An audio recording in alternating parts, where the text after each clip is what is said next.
Well, thank you for attending this evening. It is my great pleasure now to introduce a fellow council member who joined the Society a mere 4 years ago, but who's already become a well-loved figure in our community, Dr. Paolo D'Indinosante. Many of you will have met Paolo at our meetings right here in London, or perhaps on our walking tours in Sussex, or when we hosted the ALS AGM last year, for he has loyally attended nearly all of these events despite living primarily in Rome. Moreover, he is currently performing a great service to the Society by editing an anthology of criticism from the Kipling Journal, which is to be published next year as part of the Society's centenary celebrations.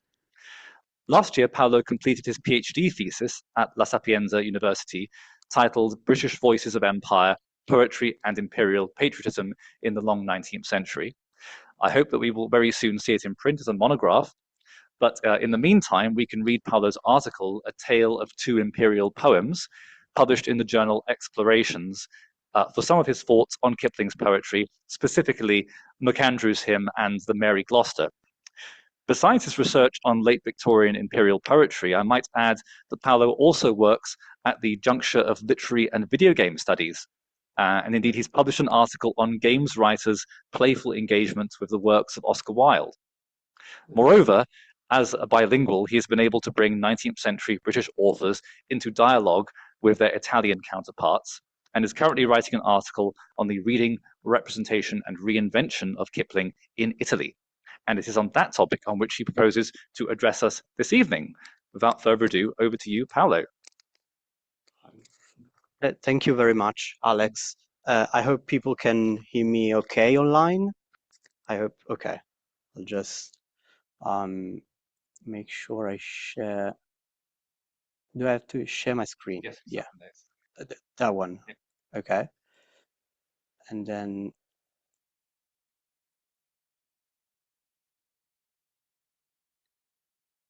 okay, just yeah, okay. All right, then I'll start. So thank you so much, Alex, for your kind invitation to address the Society at the AGM. This is really a real honor for me. And the title of my talk is Kipling in and Italy, Representations, Readings, Rewrites. And I want to preface this talk with two preliminary remarks. The first remark regards the state of my research into this topic, which is still at a relatively early stage.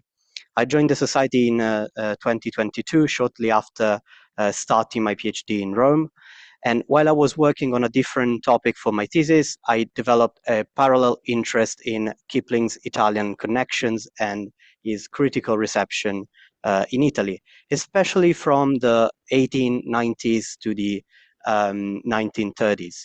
As we know, these were roughly the decades corresponding to the years in which Kipling was alive and active as a writer.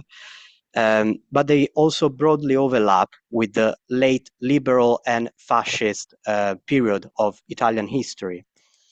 Now that I've earned my PhD, I've been trying to transform this parallel interest into my next big research project. Therefore, I'm extremely grateful for the opportunity to speak on this topic today and take any questions or comments that you may have afterwards. However, since my research into this topic is very much in progress, please take what I say and what is on the slides with a pinch of salt. While I'll try to be as comprehensive and precise as possible, future research by myself or others may well correct some of the information and interpretations that I'll present today. And the second preliminary remark regards language. When an English translation of the Italian text I cite was easily available, I used that.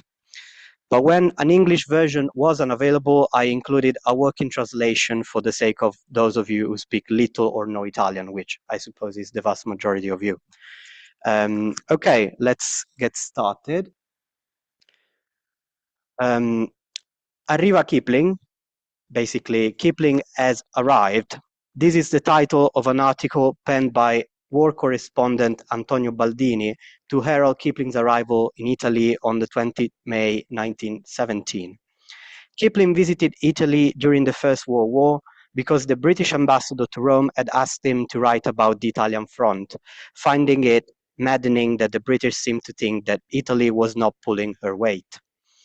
Following his visit, Kipling wrote 5 short pieces, which were published the same year as articles in Anglophone, Italian, and French periodicals, and then in book form as The War in the Mountains or La guerra nelle montagne. By May 1917, however, both Kipling and his literary works had often crossed the Italian border. In the 1890s, for example, Kipling the man had visited Lord Dufferin and his wife in Florence. He would return to Italy in 1911-1912 when he visited Rome, then Florence, which he preferred over Rome, and Venice, which he didn't seem to like. By the late 1910s, Kipling's writing too had arrived in Italy, where he was circulating not only in English, but also in translation, and not only in dedicated editions, but also in a variety of anthologies. As a result, Kipling's writing had also elicited critical and creative responses, informing and inspiring new works in Italian. So, in this talk, I'll consider the two-way relationship between Kipling and Italy, discussing both what Kipling thought of and did with Italy, and the reverse, what Italians thought of and did with Kipling. The talk will consist of 2 parts. In the first part, I'll briefly discuss Kipling's engagement with Italy, its culture, its geography, and its history. And in the second and longer part, I reconstruct the early Italian reception of Kipling. First, I'll describe how Kipling's works circulated and were translated, anthologized, and critiqued in Italy. To this end, I will go through a selection of relevant texts, including translations, anthologies, and pieces of criticism, such as books, book chapters, and articles. All of these appeared in Italy between the 1890s and the 1930s. Then I'll zoom in on Kipling's Italian admirers and imitators. And my 3 major examples of this section will be Antonio Gramsci, Luigi Ambrosini, and Luciano Zuccoli. So let's start with Kipling's Italy. And at one point in the second chapter of his autobiography, Something of Myself, Kipling recounts his discovery of, quote, a man called Dante who, living in a small Italian town at general issue with his neighbors, had invented for most of them lively torments in a 9-ring hell where he exhibited them to after ages, end quote. Apparently, Kipling liked this idea so much that he began to compose his own Inferno, quote, into which I put, under appropriate torture, all my friends and most of my masters, end quote. Unfortunately, I don't think we have a copy of this piece of Juvenilia, but young Kipling's encounter with and imitation of Dante may be regarded as one of the earliest instances of Kipling's explicit engagement with Italian culture, if not the earliest. Nora Crook, who has analyzed Dante's influence on Kipling's writing, has argued that he was among the authors that were read by Kipling intensively at school and remained with him throughout his life. Evidence of this comes from poems like The Legend of the Peel, short stories like To Be Fine for Reference, or journalistic articles like The War in the Mountains, where Dante is also referenced a couple of times. Before being a war correspondent in 1917, Kipling traveled to Italy at least 3 other times. The first visit took place in 1890, when he was the guest of Lord Dufferin and his wife. An Anglo-Irish aristocrat born in Florence, Lord Dufferin served as British ambassador to Italy from 1888 to 1891, following his resignation as Viceroy of India. Kipling, who had written a poem on Lord Dufferin's resignation, visited him in Florence in 1890. Kipling returned to Italy in 1909, and we know from a letter to his father that his trip from Milan to Rome was fraught with snow. In the same letter, however, writes the run into Rome across the Campagna as wonderful. Published in 1911, the poem The Roman Centurion's Song clearly benefited from Kipling's first-hand experience of Rome 2 years earlier.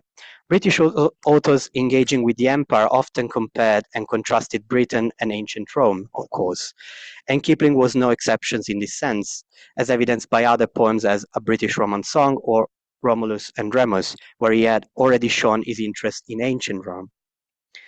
In 1912, Kipling made another trip to Italy, this time to Florence and Venice. While he really liked Florence, which he defines as miles more beautiful than Rome, he had got fed up with Italy by the time he arrived in Venice. In another letter, he shows his disappointment when he writes that, quote, Venice is a nice place, but there's only sea and paving stones, end quote, and that he wished he could return to his home in Sussex as soon as possible. I'm dying to see Batemans again, he writes. Finally, Kipling returned to Italy during World War I, this time upon invitation of the British ambassadors to Rome, Sir René Rod, who was concerned about the lack of understanding in England of the scale and cost of the Italian war effort.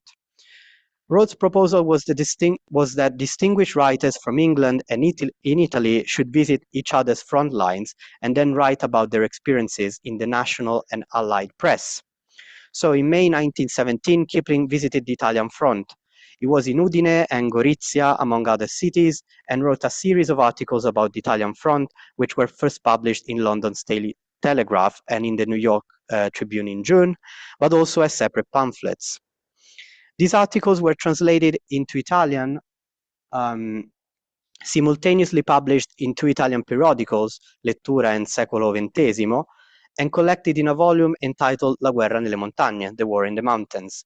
They also appeared in French in La Revue de Deux Mondes, and in the near future I plan to reread these more carefully and see what Kipling has to say about Italy and the Italian front.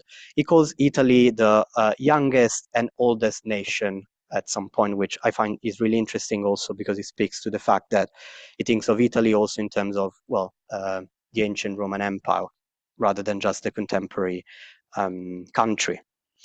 And so far I've tried to give you an idea of Kipling's Italy, of Kipling's private and public engagement with Italy, his responses to Italian culture, geography, and history, though briefly. But now I want to reverse the perspective and look at the various Italian responses Kipling elicited in his lifetime. I want to look at how Kipling and his writing were received in Italy. And let me start by saying that so far no systematic attempt has been made to map the Italian presence in Kipling or Kipling's presence in Italy. Much of the evidence that would enable us to reconstruct these, particularly the second, still needs to be unearthed and scrutinized. As a result of this, the picture of Kipling's connections to Italy is incomplete, to say the least. What I've been doing so far is recuperate and classify the fragmented traces of Kipling's engagement with Italy and Italians' engagement with Kipling. However, I haven't had much time to scrutinize all these traces carefully myself. And this will be reflected in the talk, which will provide an overview of the materials out there rather than a critical reading of all these materials. Most scholarship on Kipling's Italian reception has been devoted to the particularly striking case of Gramsci's interest in Kipling. As observed by Lorenzo Mari, a fair number of studies have commented on this. But the specificities of the Italian context in which Gramsci, the great Italian Marxist, encountered Kipling have been overlooked. While I also revisit Gramsci's peculiar engagement with Kipling in my talk, I want to do so after placing it in its broader context, which I've been trying to reconstruct. Ultimately, I want to suggest with Monica Turci that Kipling's impact on Italy at the time was probably greater than we usually think. So, to study the Italian reception of Kipling, we need to answer, however tentatively, a series of questions. And our first basic question will be the following. What did Italian readers of Kipling actually read? In other words, in what textual forms was Kipling available to them? So, my sense is that Kipling's works almost immediately started to circulate in English in legitimate editions published by the German publisher Tauchnitz. These published English language literature for distribution on the European continent outside Great Britain, paying the authors for the works they published and agreeing to limit their sales of English language books to the European continent only. The English folklorist Isabella Anderton, who had moved to Italy in 1882 and then went on to live in Tuscany almost all her life, certainly read Kipling in these editions. Later on, other English language editions were published by Italian publishers themselves. For example, in 1930, the Società Anonima Editrice Dante Alighieri published two stories, a volume edited by the English teacher Achille Sardo, and it consisted of The Cat That Walked by Himself from Just So Stories and Rikki Tikki Tavi from the first Jungle Book, with notes and a biographical notice on the author. This short book was part of a series aimed at school children. After all, Kipling, although misspelled, had been included in a list of over 20 authors whose works Italian secondary school students were required to know in order to prove their proficiency in English at the national exam and therefore graduate. This was one of the effects of the Gentile reform of 1923, a reform of the Italian educational system. And interestingly enough, as you can see on the slide, Kipling was one of the very few living foreign writers to be included, and the only living English writer in the list. All the others are Shakespeare, Milton, Byron, Tennyson, Dickens, and so on. To those who knew French in Italy, Kipling was also available in French translation, which tended to precede the Italian translations of most Kipling texts. Italian readers of Kipling who may well have read him in French include Renato Serra and perhaps Gramsci himself. As we will see in a minute, Italian translations of Kipling's works also circulated, though not immediately. These translations obviously enabled Kipling to be read by a larger Italian-speaking audience that was no longer limited to those eminent readers who knew English or French well enough to read Kipling in one of these two languages. But let's have a closer look at the Italian translation and particularly the context. The issue of translation in fascist Italy has been the object of some scholarly work now. Christopher Randall, one of the major scholars to have worked on this, notes that the regime did not institute any specific restrictive measures against translation until quite late. And by restrictive measures, he means limitations on the number of translations that a publishing house could produce. Such limitations, he writes, only came into force in 1942. By then, Kipling had already died, and as we will see, the vast majority of his works had already been translated into Italian. Although hostility towards translation was to be found in the public discourse earlier than the 30s and 40s, this did not prevent the translation of the work of foreign authors, especially of those that were ideologically clean, that is to say, somewhat compatible with fascist ideology. We might believe that to some extent, in some ways, Kipling could qualify as one of the ideologically clean writers. However, not everyone would agree on this. Let me give you an example. In his remarks on Kipling's imperialism during the National Conference on Children's Literature held in Bologna in 1938, Nazareno Padellaro stresses Kipling's nature as a divided writer when suggesting that the natives who inhabit his books sometimes show a better and greater humanity than ours, and some other times are regarded as objects. Padellaro deems this ambiguity to be highly problematic. According to him, the values underpinning British imperialist attitudes as shown in Kipling's works were not to be taught to Italian children. Italian colonialism, he believes, had to significantly differ from British colonialism. And comments like Padellaro's should be understood, however, as a reaction to an existing Italian version of Kipling's work, an attempt to prevent not the translation but the circulation of Kipling's work in Italian, which already existed. To the best of my knowledge, Kipling's works had been translated into Italian as early as 1900. Sometimes full or partial Italian translations of Kipling's literary texts first appeared in a periodical. This is the case of The Watches of the Night, translated by Calvi and published in La Vita Internazionale, The International Life, in 1900. But also The Song of the Banjo, The Absent-Minded Beggar, and Birds of Prey March, which were translated by Diego Angeli and published in the Naples periodical Flegrea in 1901. It was also the case with the poem If, of which Emilio Cecchi offered an Italian translation, or rather paraphrase, in his review of Kipling's Rewards and Fairies. And on the slide, you can see the first Italian translations of the text Italian readers such as Gramsci were particularly fond of. That is to say, the Jungle Books, translated in 1901, the first book, and then 1903, the second one. Then Kim, but also If. I also included this collective effort, that's called Opere Works, Corticelli's four-volume edition of Kipling's works that republished between 1944 and 1953 a number of Italian translations that had been appearing throughout the 20s and 30s for the same publishing house, although this does not exhaust the Kipling canon at all. And here are the names of the Italian translators of Kipling's works. As you can see, the list also tentatively features Gramsci himself.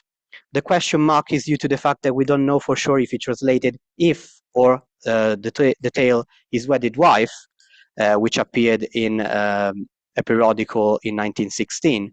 But I will get back to Gramsci shortly. For now, I just want to draw your attention to the case of Luigi Siciliani and Paolo Silenziario. Siciliani is an interesting figure. He was part of the Italian Nationalist Association, which later merged into the Fascist Party in 1923, and one of the undersecretaries in Mussolini's first government. Paolo Silenziario signed the first translation of Kip in Italian, the one listed in the previous slide, but for Marino Biondi, this is nothing but a pseudonym for Siciliani himself. Indeed, Paolo Silenziario was not a real person, or rather, he was a medieval Greek Byzantine poet, so it was the pseudonym for Luigi Siciliani. Italian translations of Kipling's works circulated not only in periodicals or as standalone volumes, but they also appeared in miscellanies. Indeed, once translated, Kipling poems and short stories were very easy to incorporate with other authors' texts in anthologies as well as periodicals. By way of example, you have here the titles of two very different anthologies comprising a Kipling text translated into Italian. The first one is a 1911 poetry anthology, Canti Perfetti, so basically perfect songs, edited by Siciliani himself again, and containing one poem by Kipling. The second anthology, Italia Nuova e Antica, so New and Ancient Italy, is very different from Siciliani's because it is a school anthology, and as we saw, Kipling had become part of the curriculum in Italy. Once available, Kipling's works did not escape the attention of Italian critics. Let's try to answer my second set of questions, which is, who wrote about Kipling in Italy, and what did they write about him?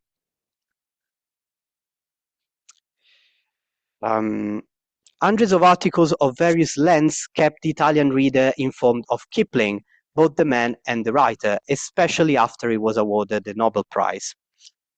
These kind of articles range from notes and pieces on his being awarded the Nobel Prize in Literature in 1907, his arrival in Italy in 1917, as we saw with Baldini's article, or his death in 1936.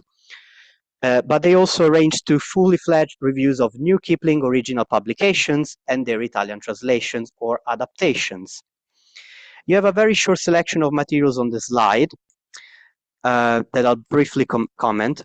While Anderton, herself a cultural mediator in Florence, portrays Kipling as a sort of cultural mediator between Europe, specifically England, and Asia, specifically India, Diego Angeli's article on Kipling as the Imperial Bard contributes to the well-worn portrait of Kipling as the poet of the British Empire. Some of the articles are full of praise for Kipling. In Arriva Kipling, for example, Baldini calls Kipling a demigod, although he doesn't recognize him when he sees him at the train station and thinks he's actually the other person he's speaking to. Margherita Sarfatti, who was one of Mussolini's lovers, described Kipling as the king of creation. And in chapter 13 of The Life of Benito Mussolini, published in 1925, her biography of Mussolini, Sarfatti mentions Kipling and his short story, The Amirs Homily, writing that this is a story of Rudyard Kipling of which I often think. Upon Kipling's death in 1936, she also penned an obituary article published in La Stampa, the Italian newspaper that in the previous days had followed the worsening of Kipling's health. And there was literally an article on Kipling's health every day those weeks. Kipling's life and works were the subject of book chapters too, of literary criticism. See, for example, Olindo Malagodi's essay in which Kipling is regarded as one of the three apostles of British imperialism, together with Chamberlain and Rhodes. Or Alfredo Galletti's essay, which was originally presented at a conference in Genoa in 1913, then polished towards the end of 1914, printed in the 1915 volume Saggi Studi, so Essays and Studies, and then reprinted again in 1928 in a slightly modified version. And to my surprise, there were even book-length studies devoted to Kipling in this early phase of his Italian reception. Unfortunately, we don't have time to dwell on Elvira Coniglio's or Emilio Nazzari's essays, but I want to focus very briefly on Renato Serra and Emilio Cecchi, two important literary critics in early 20th century Italy. The editorial history of Serra's essay is not simple. Serra had completed it by the end of 1907, but further revised it in 1908. However, Serra died in 1915 during World War I, and yet it was first published posthumously in 1922 in 2 issues of the periodical Il Convegno. Then it was collected in the 4th volume of his completed works in 1923, and has been reprinted several times in other books since then. Since Serra's essay did not appear before 1922, I've decided to provide you with a brief quotation from Cecchi's book, which was written and actually published in 1910, and which may be regarded as the first Italian monograph on Kipling. Together with Serra, Cecchi formed part of the Florentine cultural avant-garde centered around the literary magazine La Voce. Cecchi may actually be regarded as one of the founding fathers of English and Anglo-American studies in Italy, because he also wrote on English and Anglo-American literature quite extensively. He was the author of translations and reviews of Kipling's works, as well as articles and a monograph on Kipling, and his name has been popping up in the previous section several times. As you can see on the slide, in his book-length essay, he praises Kipling for his skills as a sharp observer of natural life, of nature and life. So my final set of questions is, who rewrote Kipling in Italy and how? I will address this question by presenting 3 major examples. My first example for today is Antonio Gramsci, who at first sight might seem an unlikely admirer of Kipling.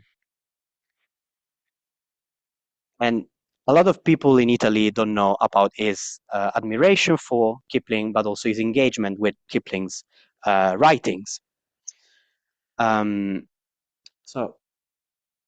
As Monica Turci writes in an article published in the Kipling Journal, Kipling and Gramsci, quote, seem two completely opposite figures.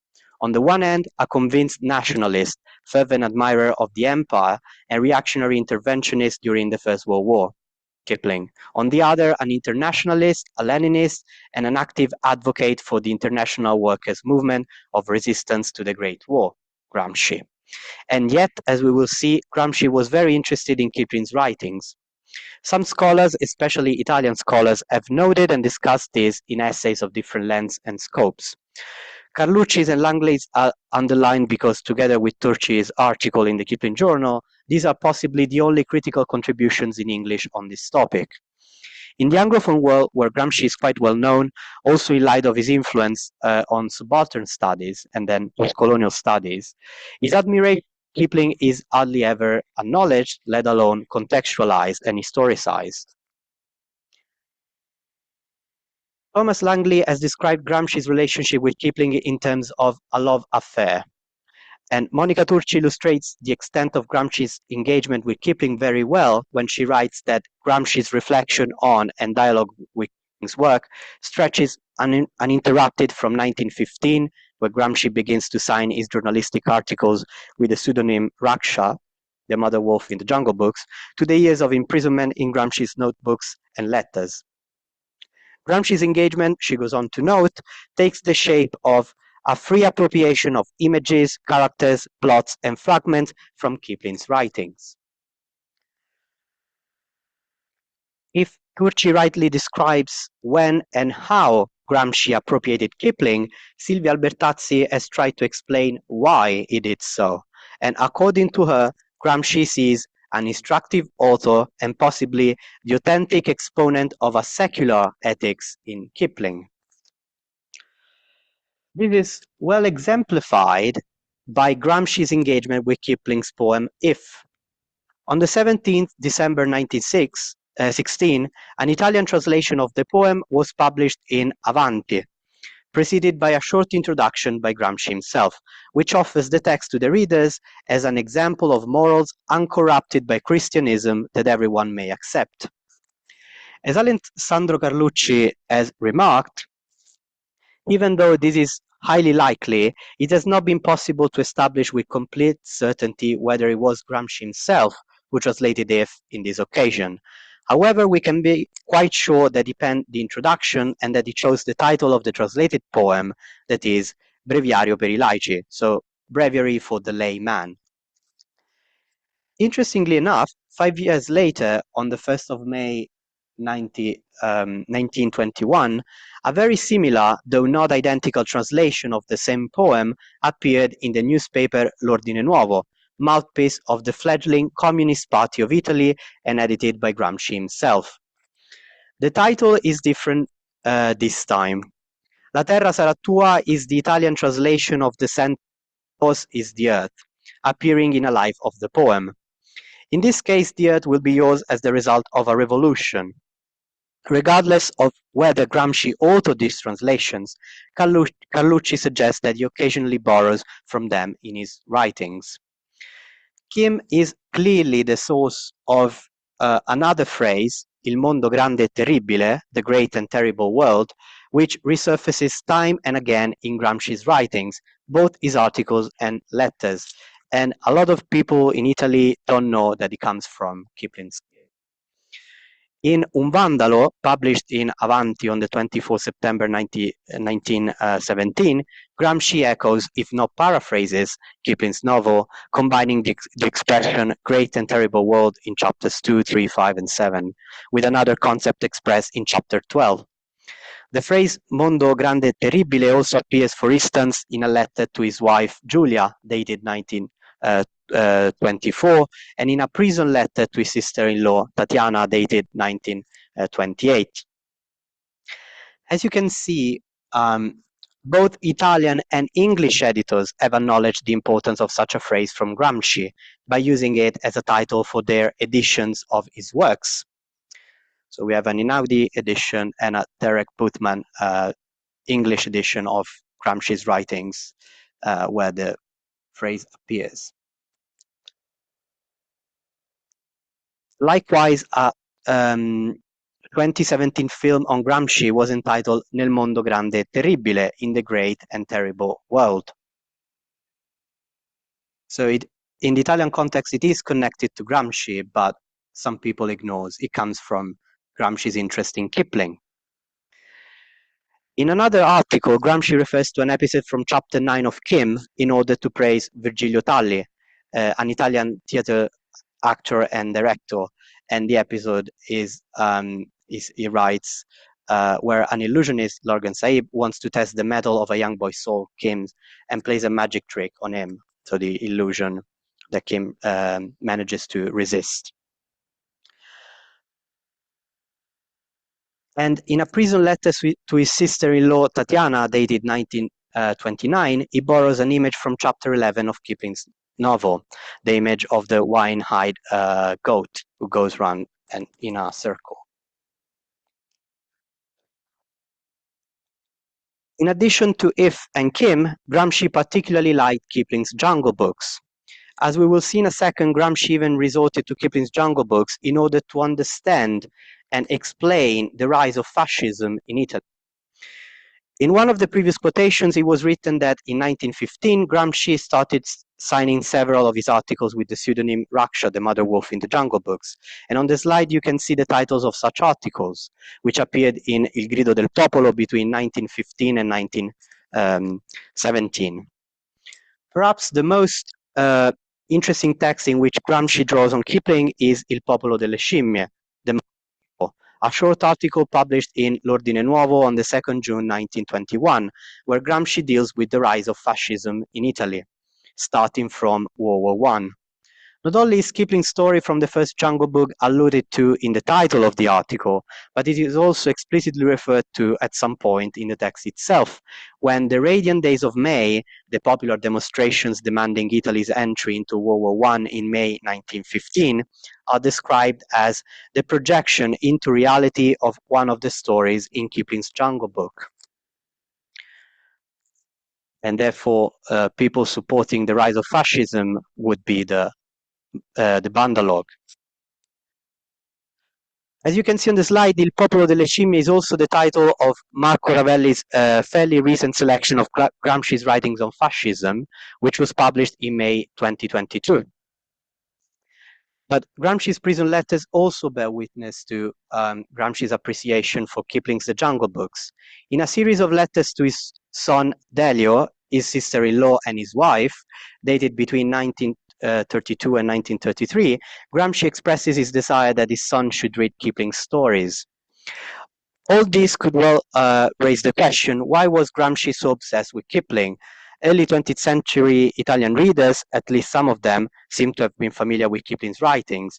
Italian critics generally saw him as the poet of the British Empire, the colonial novelist par excellence, or as an extraordinary cultural mediator between England and India, between Europe and Asia more broadly. In The Origins of Totalitarianism, Hannah Arendt unsurprisingly calls him the author of the imperialist legend. But what is perhaps surprising is that Gramsci used Kipling to think of rising fascism, not imperialism.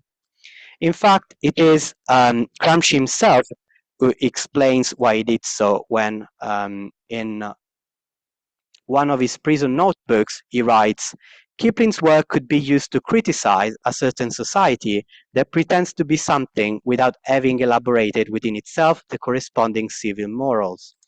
A society whose mode of existence even contradicts the goals that it sets for itself in its rhetoric. Moreover, Kipling's moral vision is imperialist only insofar as it is closely connected to a very specific historical reality. From it, one can extract poignantly direct images for every social group that struggles for political power. The ability to bum inside with your mouth shut has a value that it is not limited to English imperialists, etc. And this is one of the reasons why he's so actively engaged with Kipling's works, referring to them and borrowing from them time and again. It is perhaps also why he insisted that his son Delio should join the community of Italian readers of Kipling, the community that I've tried to describe for you in my talk today, and I will just give you two more examples to conclude. So my final two examples of Kipling admirers and imitators for today are Luigi Ambrosini and Luciano Zuccoli. Ambrosini was a friend of Renato Serra, whom I mentioned earlier a few times, and a journalist for La Stampa, the periodical that followed Kipling, the worsening of Kipling's health before his death. He was also the author of a children's book clearly inspired by Kipling's The Jungle Books, and I actually have my copy of that book here. So if you want, I can let you have a look at it.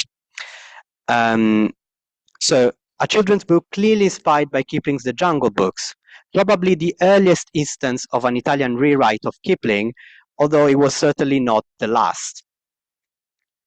Much like most of the stories collected in the Jungle Books, Ringhi Tinghi Cucciolo di Tigre, Storia della Giungla, so basically Ringhi Tinghi Tiger Cub, A Jungle Tale, is also set in an Indian jungle.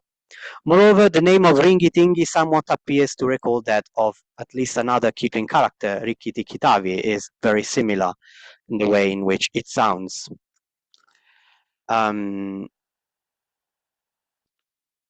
Mario Appelius, Arnaldo Cipolla, and Indro Montanelli are three authors who similarly borrowed from Kipling in their writings or were simply associated to him by Italian critics for one reason or another. Some of them were explicitly called Italian Kiplings by contemporary or subsequent readers. Luciano Zuccoli, my third and final major example, may well be added to the list of Italian Kiplings for the reason I will explain in a second. Zuccoli was born in an aristocratic family in Switzerland in 1868, but he studied and then lived in Milan almost all his life. He joined the Italian army and he was a journalist and a writer of fiction, usually patriotic fiction. After a trip to Tripolitania in 1922, he penned a colonial novel entitled Kif Tebi Romanzo Africano, so Kif Tebi African Novel. In the preface to this novel, he explicitly acknowledges Kipling as his master. The preface is meant as a dedication of the novel to Luigi Federzoni, the Italian minister of the colonies, and he also explains the origins of Kif Tebi and offers some remarks on the colonial novel as a genre. At one point, as I was saying, Zuccoli calls Kipling an extraordinary master when it comes to great colonial literature. According to Zuccoli, Kipling deserves praise because he managed to give life and voice to forest trees as well as to wild beasts and men. And this kind of literary pantheism was seen as Kipling's most valuable lesson for Zuccoli. Now, Kif Tebi is set in Libya in 1911 on the eve of the Italo-Turkish War. This colonial novel aims to endorse the fascist attempt to reconquer Libya, which had begun shortly before the publication of the novel in 1921, so 10 years after the events of the novel itself, as they are told. Interestingly enough, the novel was also adapted into a silent film, which was directed by Mario Camerini and released in 1928. And in the same year, it won a ministerial prize for the best film.